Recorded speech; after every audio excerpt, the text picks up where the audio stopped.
ಜೀನಾಗೆ ಸಂಪಾದಕತ್ವದಲ್ಲಿ GMS news Sagar ಸುತ್ತದ ಆಚೆ ಈಚೆ ಶುಕ್ರವಾರದ ನ್ಯೂಸ್ ಅಪ್ಡೇಟ್ಗೆ ತಮಗೆ ಸ್ವಾಗತ. ಮುಖ್ಯಾಂಶಗಳು. ನ್ಯಾಯಾಲಯದ ತೀರ್ಪಿನಂತೆ ನಿಗದಿತ ಅವಧಿಯೊಳಗೆ ಚುನಾವಣೆ. ನಾವು ಭ್ರಷ್ಟಾಚಾರ ಮಾಡಿಲ್ಲ. ಸುಳ್ಳು ಆರೋಪ ಮಾಡಿದವರ ವಿರುದ್ಧ ಕಾನೂನು ಕ್ರಮದ ಎಚ್ಚರಿಕೆ ನೀಡಿದ ಮಾರಿಕಾಂಬಾ ದೇವಿ ನ್ಯಾಸ ಟ್ರಸ್ಟ್ ಪ್ರಮುಖರು. ಭೂ ಹಕ್ಕಿಗೆ ಒತ್ತಾಯಿಸಿ ದಲಿತ ಸಂಘರ್ಷ ಸಮಿತಿ ಅಂಬೇಡ್ಕರ್ ವಾದಬಣದಿಂದ ಪ್ರತಿಭಟನೆ. ದಲಿತರಿಗೆ ಬಗರ್ ಹುಕುಂ ಸೇರಿದಂತೆ ಭೂಮಿ ಹಕ್ಕು ನೀಡಲು ಶಿವಾನಂದ ಕುಗ್ವೆ, ಸೋಮಶೇಖರ್, ಪ್ರೇಮ್ ಬೈರಾಪುರ ಒತ್ತಾಯ. ಅಕ್ಕನಬಳಗ ವೀರಶೈವ ಸಮಾಜದಿಂದ ವನಮಹೋತ್ಸವ. ಗಣಪತಿ ದೇವಸ್ಥಾನದ ಹುಂಡಿಯಲ್ಲಿ 4 ತಿಂಗಳಿಗೆ 9.37 ಲಕ್ಷ ರೂಪಾಯಿ ಸಂಗ್ರಹ. ಈಗ ಸುದ್ದಿಯ ವಿವರ. ಸದಸ್ಯರು ನಮ್ಮ ಮೇಲೆ ವಿಶ್ವಾಸ ಇರಿಸಿ ನೀಡಿದ ಅಧಿಕಾರಕ್ಕೆ ತಕ್ಕಂತೆ ದೇವಸ್ಥಾನದ ಅಭಿವೃದ್ಧಿ ಮತ್ತು ಲೋಪದೋಷದಿಂದ ಕೂಡಿದ ಲೆಕ್ಕಪತ್ರವನ್ನು ಸರಿಪಡಿಸಿ ಅವ್ಯವಸ್ಥೆಯನ್ನು ಸರಿದಾರಿಗೆ ತರಲಾಗಿದೆ ಎಂದು ಶ್ರೀ ಮಾರಿಕಾಂಬಾ ದೇವಿ ನ್ಯಾಸ ಪ್ರತಿಷ್ಠಾನದ ಪ್ರಧಾನ ಕಾರ್ಯದರ್ಶಿ ಬಿ ಗಿರಿಧರ್ ರಾವ್ ತಿಳಿಸಿದರು. ಶುಕ್ರವಾರ ಸುದ್ದಿಗೋಷ್ಠಿಯಲ್ಲಿ ಅವರು ಮಾತನಾಡುತ್ತಿದ್ದರು. ಟ್ರಸ್ಟ್ ಖಜಾಂಚಿ ನಾಗೇಂದ್ರ ಕುಮಟ ಹಾಗೂ ಟ್ರಸ್ಟ್ ಅಧ್ಯಕ್ಷ ಕೆಎನ್ ನಾಗೇಂದ್ರ ಮಾತನಾಡಿದರು. ಗೋಷ್ಠಿಯಲ್ಲಿ ಪ್ರಮುಖರಾದ ಸುಂದರ್ ಸಿಂಗ್, ಚಂದ್ರು, ಬಸವರಾಜ್, ಜಯರಾಮ್, ತಾರಾಮೂರ್ತಿ, ಗಂಗಾಧರ್ ಜಂಬಿಗೆ, ನಾರಾಯಣ, ವೀರೇಶ್, ಮೋಹಿನಿ, ನಾಗರಾಜ್, ಗಣೇಶ್, ಮಂಜುನಾಥ್, ನಾಗಪ್ಪ ಇನ್ನಿತರರು ಹಾಜರಿದ್ದರು. 30/2019 ಮಿಸ್ ಫೈಲ್ ಆಯ್ತು. 67ಕ್ಕೆ ಪೂರಕವಾಗಿ ನಾವು ಹಾಕಿದವಾಗ ಮಿಸ್ ಫೈಲ್ ಆಗಿ ನಡೆದವಾಗ ಇಲ್ಲಿ ಮೊನ್ನೆ ಪ್ರೆಸ್ ಮೀಟ್ ಮಾಡಿದವರು ಅಬ್ಜೆಕ್ಷನ್ ಹಾಕಿದ್ರು. ಅಬ್ಜೆಕ್ಷನ್ ಹಾಕಿ 4 ವರ್ಷ ಮಿಸ್ಲಿನಿಯಸ್ ಕೇಸ್ ನಡೀತು. 2023ರಲ್ಲಿ ಮಿಸ್ ಒರಿಜಿನಲ್ ಸೂಟ್ ಆಗಿ ಕನ್ವರ್ಟ್ ಆಯ್ತು. ಒರಿಜಿನಲ್ ಅವರು ಟ್ರಸ್ಟ್ ಆಗ್ಬಾರ್ದು ಅಂತ ಹೇಳ್ಕೊಂಡ್ರು. ಟ್ರಸ್ಟ್ ಆಗ್ಬಾರ್ದು ಅಂತ ಹೇಳಿ ಹಾಕೊಂಡ್ರು.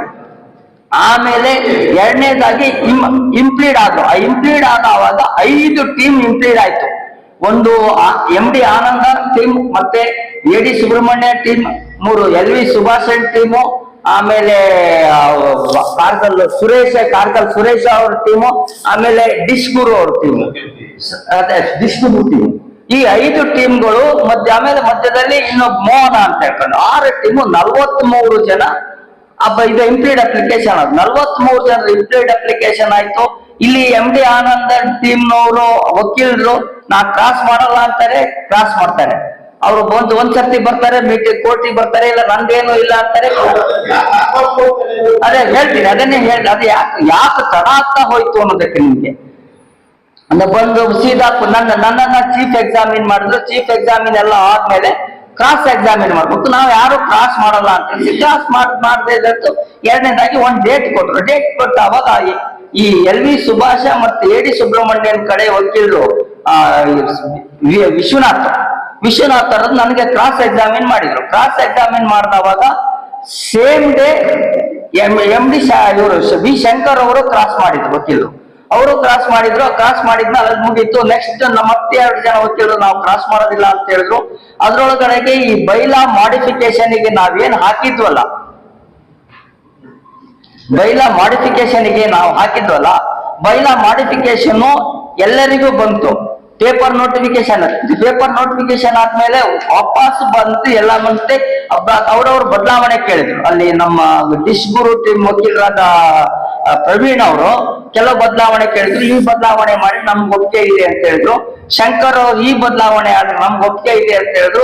ಅದ್ರ ಪ್ರಕಾರ ಎಲ್ಲ ಬದಲಾವಣೆ ಮಾಡಿ ಫೈನಲ್ ಡ್ರಾಫ್ಟ್ ಅನ್ನ ಮತ್ತೆ ಕೋರ್ಟಿಗೆ ಕೊಟ್ವಿ. ಫೈನಲ್ ಡ್ರಾಫ್ಟ್ ಅನ್ನು ಕೋರ್ಟಿಗೆ ಕೊಟ್ಟಾವಾಗ ಕೋರ್ಟ್ ನಲ್ಲಿ ಆಯ್ತು, ನಡೀತು. ಆಮೇಲೆ ಮತ್ ಪುನಃ ಕ್ರಾಸ್ ಮಾಡಿದ್ರು, ಮತ್ತೆ ಕೇಸ್ ನಡೀತಾ ಇತ್ತು. ಆಮೇಲೆ ರಾಜಶೇಖರ್ ವಕೀಲರು ಅವರು 1997 480 ಜನರು ಮೆಂಬರ್ ಆಗಿದ್ರು. 480 ಜನರು ಮೆಂಬರ್ ಒಳಗಡೆ ಎಲೆಕ್ಷನ್ ಆಗ್ಬೇಕು. ಅವರು ಅದೊಂದು ಹೇಳಿದ್ದಾರೆ ಜಡ್ಜ್ಮೆಂಟ್ ಅಲ್ಲಿ. ಈಗ 11/7/2024 ಇತ್ಲಾಗ ಯಾರಿಗಾರು ಮೆಂಬರ್ಶಿಪ್ ಕೊಟ್ಟಿದ್ರೆ ಅವ್ರಿಗೆ ವೋಟಿಂಗ್ ಪವರ್ ಇಲ್ಲ. ನಾವು ಮಾಡೇ ಇಲ್ಲ. ನಾವೇನ್ 97 ಆದ್ಮೇಲೆ ಯಾವ ಬದಲಾವಣೆನೂ ಆಗಿಲ್ಲ ಮೆಂಬರ್ಶಿಪ್ ಅಲ್ಲಿ. ಆ 480 ಜನರ ಮಧ್ಯದಲ್ಲೇ ಎಲೆಕ್ಷನ್ ಆಗ್ಬೇಕು ಅನ್ನೋದು ಹೇಳಿದೆ ಬಿಟ್ರೆ ಹೊಸದಾಗಿ ಮೆಂಬರ್ಶಿಪ್ ಅಂತ ತಗೊಳೋದಕ್ಕೆ ಅವಕಾಶ ನೀವು ಮುಂದಕ್ಕೆ ತಗೊಳ್ಬಹುದು ಅಂತ ಹೇಳಿದೆ.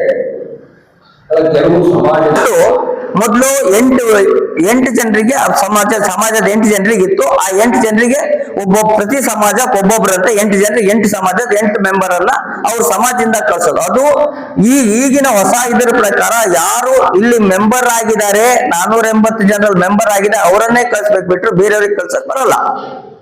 ಮತ್ತೆ ಎರಡನೇದಾಗಿ 5 ಜನ ಲೇಡೀಸ್, ನಾವು ಒಂದು ಲೇಡೀಸ್ ಕೇಳಿದ್ವಿ ಸರ್, ಮ್ಯಾಜಿಸ್ಟ್ರೇಟ್ ಅವರೇ ಇದು ಜಿಲ್ಲಾ ಮ್ಯಾಜಿಸ್ಟ್ರೇಟ್ ಅವರೇ 5 ಜನರಿಗೆ ಕಂಪಲ್ಸರಿ ನೀವು ತಗೊಂಡ್ಲೇಬೇಕು ಅಂತ ಹೇಳಿದ್ದಾರೆ. 5 ಜನ ಕೋರ್ಟ್ನಲ್ಲಿ ದಾವೆಯನ್ನ ಹೂಡಿದೆ. ಅದಾದ ನಂತರದಲ್ಲಿ 2016ಕ್ಕೆ ಕರೆಕ್ಟ್ ಆಗಿ ನಮಗೆ ಸರ್ಕಾರದ ಮುಜರಾಯಿ ಇಲಾಖೆಯಿಂದ ಒಂದು ನೋಟಿಸ್ ಬಂತು. ಏನು ನೋಟಿಸು? ಹಿಂದೆ ಹಲವಾರು ಬಾರಿ ತಮ್ಮ ಗಮನಕ್ಕೆ ತಂದರೂ ಕೂಡ ನಾವು ಯಾವುದೇ ರೀತಿಯ ಉತ್ತರವಾಗಲಿ ಅಥವಾ ಅದಕ್ಕೆ ಪ್ರತಿಕ್ರಿಯೆಯಾಗಲಿ ನೀಡದೇ ಇರುವುದರಿಂದ ಶ್ರೀ ಮಾರಿಕಾಂಬಾ ವ್ಯವಸ್ಥಾಪನಾ ಸಮಿತಿಯ ದೇವಸ್ಥಾನಗಳನ್ನು ಇನ್ನು ಮುಂದೆ ಮುಜರಾಯಿ ಇಲಾಖೆಯಿಂದ ನಡೆಸಲ್ಪಡುತ್ತದೆ ಎನ್ನುವ ಒಂದು ನೋಟಿಸ್ ಬಂತು. ಇಲ್ಲಿದೆ, ಅದು ನೋಟಿಸ್ ಕೂಡ ಇಲ್ಲಿದೆ. 14ಕ್ಕಿಂತ ಹಿಂದೆ ಬೇಕಾದ ನೋಟಿಸ್ ಬಂದಿದೆ. ಯಾರು ಕೂಡ ಅದ್ರ ಬಗ್ಗೆ ಗಮನ ಹರಿಸಿಲ್ಲ. ಇದು 2016 ನಮಗೆ ಬಂದಿದ್ದು ನೋಡಿ ಒಂಥರ ಸೋಜಿಗಳಾಗಿ ನಾವು ಆಶ್ಚರ್ಯ ಆಗುತ್ತೆ ನಮ್ಗೆ. ಇದ್ಕಿದ್ದ ಹಾಗೆ ಹೆಂಗ್ ಬಂದ್ಬಿಟ್ಟು ಏನ್ ಮಾಡೋದು? ಅವತ್ತಿನ ರಾತ್ರಿಯೇ ನಮ್ಮ ಸದಸ್ಯರೊಂದಿಗೆ ಗಿರಿಧರ ಅವರ ಜೊತೆಯಲ್ಲಿ ಹೋಗಿ ಬೆಂಗಳೂರಿಗೆ ಹೋಗಿ ಅಲ್ಲಿರುವ ವಕೀಲರನ್ನ ಕಂಡು ಅವತ್ತಿನ ದಿವಸ ಬೆಳಗ್ಗೆ ಕೋರ್ಟ್ ಭಾಗ ತೆಗಿತಿದ್ದ ಹಾಗೆ ಅದು ಸ್ಟೇ ತಂದು ಬರ್ತಾ ಇದ್ದ ಹಾಗೆ ನಮ್ಮ ಎದುರಿನಲ್ಲಿದ್ದೇನು 16 ಕೊನೆಯ ವರ್ಷದ ಕೊನೆಯ ಜಾತ್ರೆ ಹೋಗಿ 2017 ಜಾತ್ರೆಗೆ ಮೀಟಿಂಗ್ ಕರೆಯೋಣ ಅಂದ್ರೆ ಪರಿಸ್ಥಿತಿ ಅಷ್ಟು ಸುಲಭವಾಗಿರಲಿಲ್ಲ. ನಾವು ಸಭೆ ಕರೆದಿದ್ದ ಹಾಗೆ ಕೆಲವೊಂದು ಗೊಂದಲಗಳು ನಮ್ಮಲ್ಲೇ ಇದೆ. ನಾವು ಅದನ್ನ ಗೊಂದಲಗಳನ್ನ ಸಾರ್ವಜನಿಕವಾಗಿ ಅಥವಾ ಪತ್ರಿಕೆಗಳ ಮೂಲಕವಾಗಿ ಹೋದಾಗ ಅದು ನ್ಯಾಯಾಲಯದಲ್ಲಿ ಎವಿಡೆನ್ಸ್ ಆಗಿದೆ.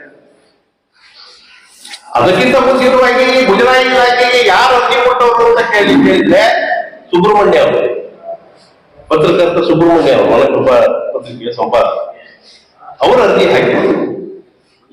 ಅವ್ರ ಅರ್ಜಿಯಲ್ಲಿ ಏನ್ ಕೇಳಿದ್ರು? 2007ರಿಂದ 2009ವರೆಗೆ ಲೆಕ್ಕಪತ್ರಗಳು ಸಿಕ್ಕಿಲ್ಲ, ಇದರಲ್ಲಿ ಸಿಕ್ಕಾಪಟ್ಟೆ ಗೊಂದಲಗಳಿದಾವೆ ಅಂತೇಳಿ. ಶ್ರೀ ಮಾರಿಕಾಂಬಾ ವ್ಯವಸ್ಥಾಪಕ ಸಮಿತಿನಲ್ಲಿ 5 ರೂಪಾಯಿ ನಾವ್ ಯಾರು ಒಬ್ಬರಿಗೆ ಕಳ್ರು ಅಂತ ಹೇಳಿದ್ರು, ಇನ್ನೊಬ್ರು ಉಂಗುರ ಕದ್ರು ಅಂದ್ರು, ಇನ್ನೊಬ್ರು ರಿಯಲ್ ಎಸ್ಟೇಟ್ ದೇವಸ್ಥಾನ ದುಡ್ಡಲ್ಲಿ ಮಾಡ್ತಾರೆ ಅಂದ್ರೆ ಅದೆಲ್ಲದು ಸುಳ್ಳು. ಯಾವ ಕಾರಣಕ್ಕೂ ದೇವಸ್ಥಾನದಿಂದ ಒಂದು 500 ರೂಪಾಯಿ ಹೋಗ್ಬೇಕಾದ್ರೆ ಚೆಕ್ ಮುಖಾಂತರ ಹೋಗುತ್ತೆ. ನಾವು ಮಾಡ್ತಕ್ಕಂಥ ವ್ಯವಹಾರ ಲಕ್ಷಗಟ್ಟಲೆ ವ್ಯವಹಾರ ಮಾಡ್ತೀವಿ. ನಮ್ಮದೇ ಆದಂತ ಸ್ವಂತ ವ್ಯವಸ್ಥೆ ಮಾಡ್ಕೊಂಡಿದೀವಿ. ಆ ವ್ಯವಹಾರದಲ್ಲಿ ದೇವರು ತೃಪ್ತಿ ಕೊಟ್ಟಿದ್ದಾಳೆ. ಸೇವೆ ಮಾಡೋದಕ್ಕೆ ನಮ್ಗೆ ಸಮೃದ್ಧಿಯಾಗಿ ತಾಯಿ ವಿದ್ಯೆ ಮಾಡಂಗೆ ಎಲ್ಲ ವ್ಯವಸ್ಥೆ ಮಾಡ್ಕೊಳ್ಳಿ. ಇನ್ನು ಮುಂದೆ ಆದ್ರೂ ಯಾವ ತರದ ತೊಂದರೆ ಆಗದಿದ್ದಂಗೆ ನಾವು ನೋಡ್ಕೊಂತೀವಿ. ಸಾರ್ವಜನಿಕರು ಶ್ರೀ ಮಾರಿಕಾಂಬಾ ದೇವಸ್ಥಾನ ವ್ಯವಸ್ಥಾಪಕ ಸಮಿತಿಯಿಂದ ಮೇಲಿರ್ತಕ್ಕಂಥ ಎಲ್ಲ ವ್ಯವಸ್ಥಾಪಕ ಸಮಿತಿಯವರು ಮತ್ತೆ ಮಾಧ್ಯಮ ಮಿತ್ರರು, ಮೀಡಿಯಾ ಮಿತ್ರರು ಎಲ್ಲರಿಗೂ ನಮಸ್ಕರಿಸುತ್ತಾ, ಶ್ರೀ ಮಾರಿಕಾಂಬಾ ದೇವಿಯ ಇಷ್ಟು ವರ್ಷಗಳ ಹೋರಾಟದಲ್ಲಿ 68ನೇ ದಿವಸ ಒಂದು ಸ್ಕೀಮ್ಸ್ ಕೊಟ್ಟು ಬಂದಾಗಿತ್ತು. ಅದನ್ನ ನಮ್ಮ ಸೆಕ್ರೆಟರಿ ಅವರು ಅದನ್ನ ಮೇಲೆತ್ತಿ ಹೋರಾಟ ಮಾಡಿ ನಾವೆಲ್ಲ ಜನರಲ್ ಬಾಡಿ ಕರೆದಾಗ 2 ಪಾರ್ಟಿ ಆಗಿತ್ತು. ಒಂದು ಪಾರ್ಟಿ ಎಲೆಕ್ಷನ್ ಬೇಕು ಅಂತ, ಒಂದು ಪಾರ್ಟಿ ಎಲೆಕ್ಷನ್ ಬೇಡ ಅಂತ. ಹಂಗಾಗಿ ಒಂದು ಮೀಟಿಂಗ್ ಎಲ್ಲ ಮುಂದಾಯ್ತು. ಈಗ ಅದನ್ನೆಲ್ಲ ಕೋರ್ಟು ಕಚೇರಿಗಳೆಲ್ಲ ಓಡಾಡಿ ದೇವಸ್ಥಾನದ ಶ್ರೀ ಮಾರಿಕಾಂಬಾ ದೇವರ ಪರವಾಗಿ ಜಯ ಸಿಕ್ಕಿದೆ. ಅದನ್ನ ಮುಂದೆ ಅವ್ರು ಏನು ಆದೇಶ ಮಾಡಿದ್ರೆ ಅದನ್ನ ನಾವು ಪಾಲನೆ ಮಾಡಿ ಎಲ್ಲ ವ್ಯವಸ್ಥೆಗಳನ್ನು ದಲಿತ ಸಮುದಾಯದವರಿಗೆ ಭೂಹಕ್ಕು ನೀಡುವಂತೆ ಒತ್ತಾಯಿಸಿ ಶುಕ್ರವಾರ ದಲಿತ ಸಂಘರ್ಷ ಸಮಿತಿ ವತಿಯಿಂದ ತಹಶೀಲ್ದಾರ್ ಕಚೇರಿ ಎದುರು ಪ್ರತಿಭಟನೆ ನಡೆಸಲಾಯಿತು. ಪ್ರತಿಭಟನೆ ಉದ್ದೇಶಿಸಿ ರೈತ ಸಂಘದ ರಾಜ್ಯ ಉಪಾಧ್ಯಕ್ಷ ಶಿವಾನಂದ್ ಕುಗ್ವೆ, ಸೋಮಶೇಖರ್ ವೀರಾಪುರ, ತಾಲೂಕು ಸಂಚಾಲಕ ಪ್ರೇಮ್ ಕುಮಾರ್ ಬೈರಾಪುರ ಮಾತನಾಡಿದರು. ಪ್ರಮುಖರಾದ ಬೂದ್ಯಪ್ಪ ಗೌತಮಪುರ, ಸುಬ್ಬಪ್ಪ ಕಾಗೋಡುದಿಂಬ, ಲಕ್ಷ್ಮಣ ತಾಳಗುಪ್ಪ, ಸಚಿನ್ ತ್ಯಾಗರ್ತಿ, ಅಣ್ಣಪ್ಪ ಕಾನ್ಲೆ, ಪರಶುರಾಮ್ ಕುಗ್ವೆ, ರಮೇಶ್ ಬಂದಗದ್ದೆ, ಉಮೇಶ್ ಶುಂಟಿಕೊಪ್ಪ ಇನ್ನಿತರರು ಹಾಜರಿದ್ದರು. ಕರ್ನಾಟಕ ರಾಜ್ಯ ದಲಿತ ಸಂಘರ್ಷ ಸಮಿತಿ ಅಂಬೇಡ್ಕರ್ ವಾದ ಸಂಘಟನೆಯ ನಮ್ಮ ಗೆಳೆಯರು ಬಗರುಕುಂ ಸಾಗುವಳಿ ಹಕ್ಕಿಗೋಸ್ಕರ, ದಲಿತರ ಭೂಮಿ ನಿವೇಶನಗಳ ಹಕ್ಕಿಗೋಸ್ಕರ ಇವೆಲ್ಲ ಹೋರಾಟವನ್ನು ಪ್ರಾರಂಭ ಮಾಡಿದ್ದಾರೆ. ರಾಜ್ಯಾದ್ಯಂತ ಮಾಡ್ತಾ ಇದ್ದಾರೆ ಇವತ್ತು. ಹಾಗೆ ಸಾಗರದಲ್ಲೂ ಕೂಡ ತಹಸೀಲ್ದಾರ್ ಆಫೀಸ್ ಎದುರುಗಡೆ ಮಾಡ್ತಾ ಇದ್ದಾರೆ. ಇದರ ಉದ್ದೇಶ ಏನಪ್ಪ ಅಂದರೆ, ನಮಗೆ ಭೂಮಿ ಬೇಕು. ಯಾಕಂದರೆ ಭೂಮಿ ಒಂದು ಆತ್ಮವಿಶ್ವಾಸ ಕೊಡುತ್ತೆ. ಭೂಮಿ ಇದ್ದರೆ ಯಾವುದೇ ಮನುಷ್ಯನಿಗೆ ನಮಗೊಂದು ಭೂಮಿ ಹಕ್ಕಿದೆ ಅಂತಂದ್ರೆ ಅದೊಂದು ಆತ್ಮವಿಶ್ವಾಸ, ಅದು ಗೌರವ, ಆತ್ಮಗೌರವ ಕೊಡ್ತದೆ. ಅದು ದಲಿತರಿಗೆ ಏನು ಹಿಂದಿಂದಲೂ ನಾವು ನೋಡಿದ್ದೀವಿ. ಇವತ್ತು ನಮ್ಮ ಸಾಮಾಜಿಕ ವ್ಯವಸ್ಥೆಯಲ್ಲಿ ಮೇಲ್ವರ್ಗದವರು, ಶ್ರೀಮಂತರು, ದೊಡ್ಡ ದೊಡ್ಡ ಸಮುದಾಯದವರಿಗೆ ಮಾತ್ರ ಭೂಮಿ ಸಿಗೋಂಥ ವ್ಯವಸ್ಥೆ ಹಿಂದಿನಲ್ಲೂ ಬಂದ್ಬಿಟ್ಟಿದೆ. ಆದರೆ ಕೆಳವರ್ಗದವರಿಗೆ, ಕೂಲಿ ಮಾಡ್ಕೊಳ್ತಾ ಬದುಕಂಥ ಜನಕ್ಕೆ ಭೂಮಿ ಹಕ್ಕಿಲ್ಲ. ಆ ಭೂಮಿ ಹಕ್ಕು ಬೇಕು ಅಂತ ಕೇಳ್ತಾ ಇವತ್ತು ಸ್ವಾತಂತ್ರ್ಯ ಬಂದಾಗಿಂದ ದಲಿತರು ಕೇಳ್ತಾ ಇದ್ದಾರೆ. ನಮ್ಮ ಸಂವಿಧಾನದಲ್ಲಿ ಪ್ರತಿಯೊಬ್ಬರಿಗೂ ಕೂಡ ಬದುಕುವ ಹಕ್ಕು, ಸಮಾನತೆಯ ಹಕ್ಕು, ಭೂಮಿಯ ಹಕ್ಕು ಎಲ್ಲ ಕೊಡಬೇಕು ಅನ್ನುವಂಥ ಒಂದು ಇದನ್ನು ನಮ್ಮ ಅಂಬೇಡ್ಕರ್ ಅವರೇ ಅವತ್ತೇ ನಮಗೆ ಒಂದು ತತ್ವ ಕೊಟ್ಟಿದ್ದಾರೆ. ಆದರೆ ಇವತ್ತಿಗೂ ಕೂಡ ದಲಿತರು ಭೂಹೀನರೇ ಆಗಿ ಉಳ್ಕೊಂಡಿದ್ದಾರೆ.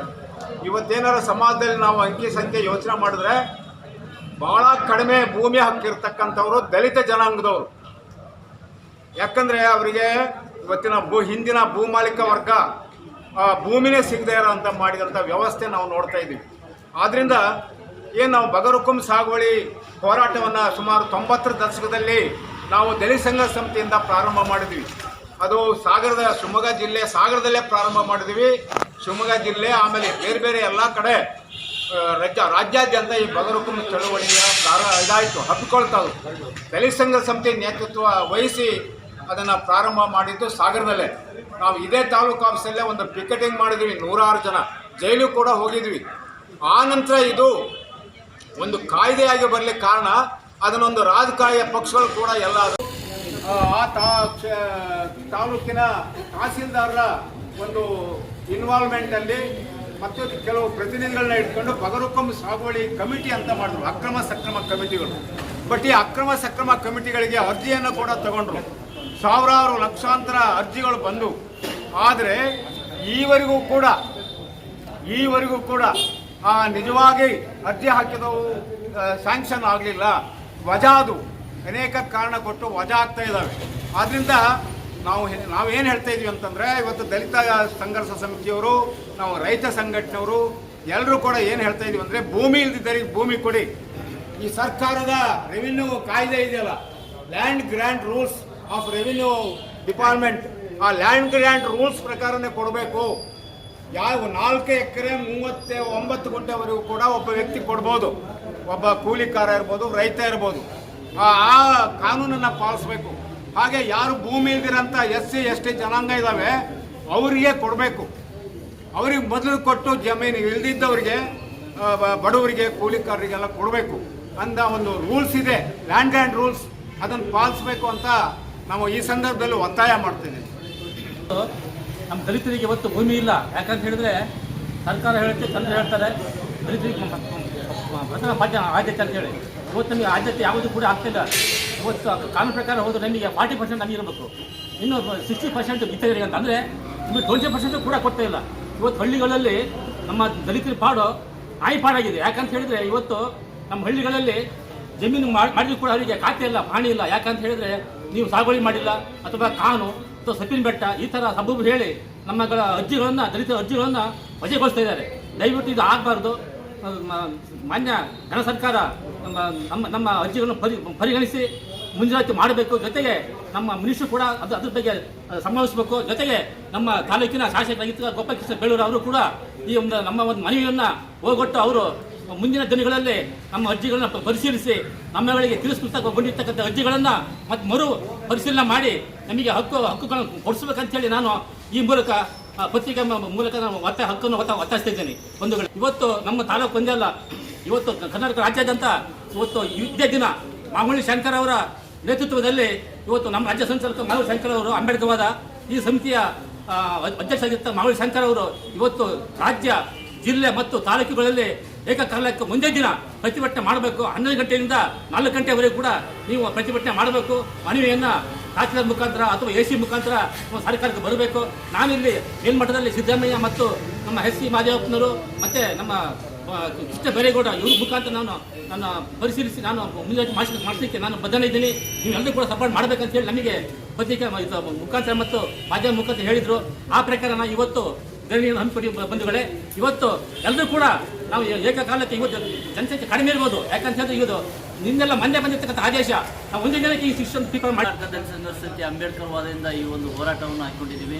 ಈ ಹೋರಾಟಕ್ಕೆ ನಮ್ಮ ಹಿರಿಯರು ಮಾತಾಡ್ದಂಗೆ ಅನೇಕ ಅರ್ಜಿಗಳನ್ನ ಹಾಕಿದ್ದಾರೆ. ಸುಮಾರು ಅರ್ಜಿಗಳು ವಜಾ ಆಗಿದ್ದಾವೆ. ಆ ವಜಾ ಆದಂಥ ಅರ್ಜಿಗಳನ್ನ ಮರುಪರಿಶೀಲನೆ ಮಾಡಿ ಅವರಿಗೆ ನ್ಯಾಯವನ್ನು ದೊರಕಿಸ್ಕೊಡ್ಬೇಕು. ಹಾಗೆ ಮುಂದಿನ ದಿನಗಳಲ್ಲಿ ಅವರಿಗೆ ಹಕ್ಕುಪತ್ರವನ್ನು ಕೊಡಬೇಕು. ಈ ತಾಲೂಕಿನ ಶಾಸಕರು ಹಾಗೂ ಜಿಲ್ಲಾ ಉಸ್ತುವಾರಿ ಸಚಿವರು ಈ ಒಂದು ನಮ್ಮ ಮನವಿಯನ್ನು ನೋಡಿ ಅವರಿಗೆ ಹಕ್ಕುಪತ್ರ ಕೊಡಬೇಕು. ಹಾಗೆ ನಮಗೇನು ರಾಜ್ಯ ನಾಯಕರಾದಂಥ ಮಾವಳ್ಳಿ ಶಂಕರ್ ಅವರು ರಾಜ್ಯ ಹಾಗೂ ಜಿಲ್ಲಾ ತಾಲೂಕು ಕೇಂದ್ರಗಳಲ್ಲಿ ಬೆಳಗ್ಗೆ 11 ಗಂಟೆಯಿಂದ ಸಂಜೆ 4 ಗಂಟೆ ನಮಗೆ ನ್ಯಾಯ ಸಿಗದೆ ಹೋದರೆ ನಾವು ರಾಜ್ಯಾದ್ಯಂತ ಉಗ್ರವಾದ ಹೋರಾಟವನ್ನು ಮಾಡೋಕ್ಕೆ ಸಿದ್ಧ ಇದ್ದೀವಿ. ಹಾಗೆ ನಮ್ಮ ನಾಯಕರು ಸೂಚಿಸಿದಂತೆ ನಾವು ಈ ಒಂದು ಹೋರಾಟವನ್ನು 4 ಗಂಟೆವರೆಗೂ. ಸಾಗರದ ಸಂಜಯ್ ಮೆಮೋರಿಯಲ್ ಪಾಲಿಟೆಕ್ನಿಕ್ ಕಾಲೇಜಿನ ಆವರಣದಲ್ಲಿ ಶುಕ್ರವಾರ ಅಕ್ಕನ ಬಳಗ, ವೀರಶೈವ ಸಮಾಜ ಹಾಗೂ ಅರಣ್ಯ ಇಲಾಖೆ ವತಿಯಿಂದ ಶುಕ್ರವಾರ ವನಮಹೋತ್ಸವ ಕಾರ್ಯಕ್ರಮ ನಡೆಸಲಾಯಿತು. ಅಕ್ಕನ ಬಳಗದ ಅಧ್ಯಕ್ಷೆ ಮಧು ಕೋರಿ ಕಾರ್ಯಕ್ರಮದ ಅಧ್ಯಕ್ಷತೆ ವಹಿಸಿದ್ದರು. ಸಂಜಯ ವಿದ್ಯಾಕೇಂದ್ರದ ಅಧ್ಯಕ್ಷೆ ಡಾಕ್ಟರ್ ರಾಜನಂದಿನಿ ಕಾರ್ಯಕ್ರಮಕ್ಕೆ ಚಾಲನೆ ನೀಡಿದರು. ಅರಣ್ಯ ಇಲಾಖೆಯ ಸಂದೀಪ್, ಮಂಜುನಾಥ್, ಪ್ರಮುಖರಾದ ಬಸವರಾಜ್ ಗುಂಡಾಲಿ, ಪ್ರಭಾಕರ್, ವಿದ್ಯಾಧರ್, ರಾಘವೇಂದ್ರ ಶೇಟ್, ಮಹಾಬಲೇಶ್ವರ್, ಅಕ್ಕನ ಬಳಗದ ಹಾಗೂ ವೀರಶೈವ ಸಮಾಜದ ಪ್ರಮುಖರು ಹಾಜರಿದ್ದರು. ಸಾಗರದ ಇತಿಹಾಸ ಪ್ರಸಿದ್ಧ ಶ್ರೀ ಮಹಾಗಣಪತಿ ದೇವಸ್ಥಾನದ ಕಾಣಿಕೆ ಹುಂಡಿ ಹಣ ಗುರುವಾರ ಎಣಿಕೆ ನಡೆದಿದ್ದು 4 ತಿಂಗಳಿನಲ್ಲಿ ಹುಂಡಿಯಲ್ಲಿ 9,37,895 ರೂಪಾಯಿ ಸಂಗ್ರಹವಾಗಿರುತ್ತದೆ. ದೇವಸ್ಥಾನದ ಕಾರ್ಯನಿರ್ವಹಣಾಧಿಕಾರಿ ಪ್ರಮೀಳಾ ಕುಮಾರಿ ಎಣಿಕೆ ಕಾರ್ಯಕ್ಕೆ ಚಾಲನೆ ನೀಡಿದರು.